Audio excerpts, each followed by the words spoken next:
Assalamualaikum warahmatullahi wabarakatuh. Hello guys.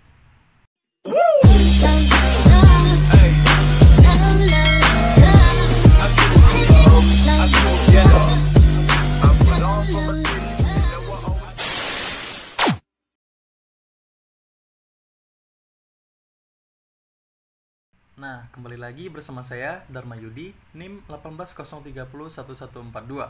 Nah, pada video kali ini Dharma akan mempresentasikan tentang bagaimana sih cara memperbanyak Plesiocrisa ramburi atau predator dari hama kutu putih. Nah, penasaran kan? Kita saksikan Kali video ini berikut kita ini. langsung Check it masuk out. ke pembahasan bagaimana cara memperbanyak Plesiocrisa ramburi. Nah, yang pertama, kenapa sih kita perlu memperbanyak Plesiocrisa ramburi? Nah, Plesiocrisa ramburi merupakan salah satu predator dari kelompok lasuwing yang merupakan salah satu musuh alami perspektif yang sedang dikembangkan untuk mengendalikan kelompok hama kutu putih. Populasi Plesiocrisa ramburi sangat berlimpah dan mudah ditemukan pada tanaman yang banyak terserang kutu putih ini. Hampir setiap tanaman yang menunjukkan gejala serangan kutu putih ditemukan larva, pupa, hingga imago Plesiocrisa ramburi. Nah, yang kedua adalah kita perlu melakukan survei Paracoccus marginatus dan Plesiocrisa ramburi. Hama Paracoccus marginatus dan predator Plesiocrisa ramburi biasanya dapat kita peroleh dari tanaman pepaya perkarangan rumah maupun perkebunan buah pepaya di daerah sekitar kita. Untuk Paracoccus marginatus yang diambil itu berupa opisa atau kumpulan telur, kemudian dikumpulkan menggunakan kuas, dimasukkan dalam kantong plastik dan kemudian dibawa ke laboratorium atau tempat kita untuk memelihara dari Paracoccus marginatus ini. Sedangkan predator yang kita ambil, predator tadi adalah Plesiocrisa ramburi, kita ambil pada pasti telur yang menempel pada daun dan buah pepaya, lalu dimasukkan ke dalam cawan petri atau tempat kita untuk mengumpulkan predator ini, lalu dibawa ke tempat untuk kita memperbanyak predator ini. Nah, yang ketiga adalah yang perlu kita lakukan yaitu persiapan tanaman inang dan kurungan kasa. Nah, kali ini tanaman inang yang digunakan yaitu tanaman pepaya.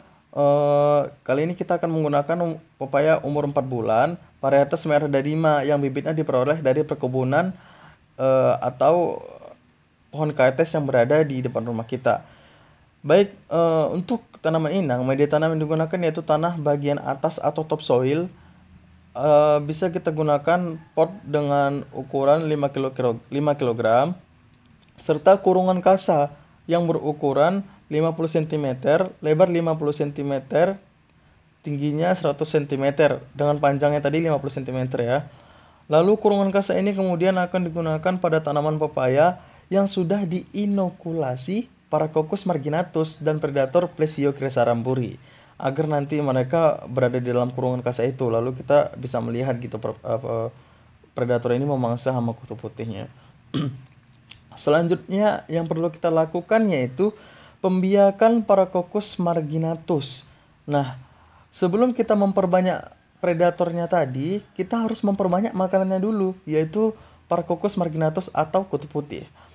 Nah, caranya yang pertama yaitu opisak atau kumpulan telur Paracoccus marginatus dikumpulkan dari tanaman pepaya yang terserang di lapangan. Kemudian diinokulasi pada setiap helai daun tanaman pepaya tadi yang sudah kita siapkan. Lalu, hal ini dilakukan 2 minggu sebelum larva instar 1 Plesiocrisa ramburi diinokulasikan.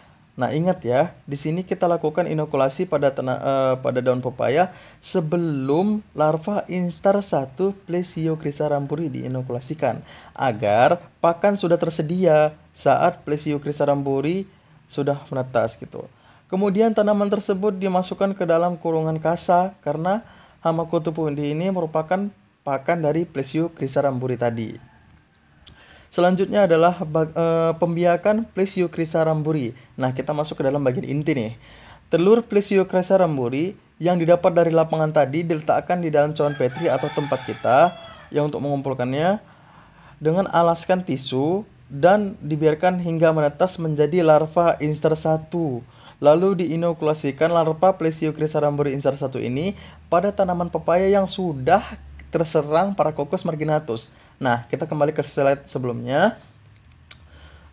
Ketika kita sudah meletakkan Paracoccus marginatus di dalam tanaman pepaya tadi, maka selanjutnya kita meletakkan Plesiocrisa ramburi ini pada tanaman pepaya tadi.